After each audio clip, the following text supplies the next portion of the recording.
নমস্কার বন্ধুরা, Anubha cooking village ফুডে আপনাদের সবাইকে স্বাগত জানাই। আজকের আপনাদের সঙ্গে শেয়ার করব শুটকি মাছের চচ্চড়ি।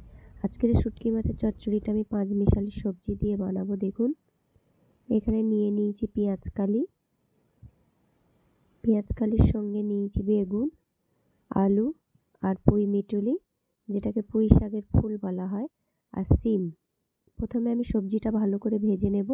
তার জন্য কড়াই দিয়ে দিচ্ছি সর্ষের তেল দিয়ে এবার সবজিগুলো ওর মধ্যে দিয়ে দিচ্ছি। সবজিটা ভালো করে কষে নিতে হবে আগে। এবার আমি ভালো করে ভেজে নেব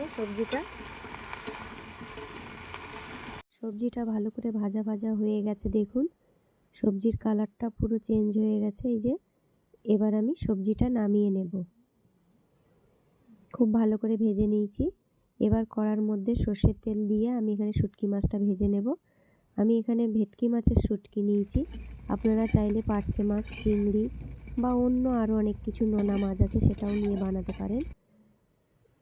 শুটকি মাছটা আমার ভালো করে ভাজা হয়ে গেছে। এবার কড়ার মধ্যে দিয়ে দিয়েছি 2টো শুকনো লঙ্কা। এবার দিচ্ছি একটা বড় কেটে রাখা পেঁয়াজ কুচিটা দিয়ে শুটকি মাছগুলো আবারও ভালো করে নেড়ে চেড়ে এবার এর মধ্যে দিয়ে দেব আদা রসুন বাটাটা কষে নিয়ে এবার ভেজে রাখা সবজিগুলো দিয়ে দিচ্ছি। ভেজে রাখা সবজির সঙ্গে এবার মাছটা ভালো করে মিশিয়ে নেব। এবার দিয়ে দিচ্ছি 2 চামচ হলুদ গুঁড়ো, 1 চামচ লঙ্কার গুঁড়ো,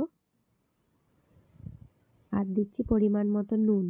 দিয়ে আবারও সমস্ত সবজি আর গুঁড়ো মশলার সঙ্গে ভালো করে কষে নিতে হবে।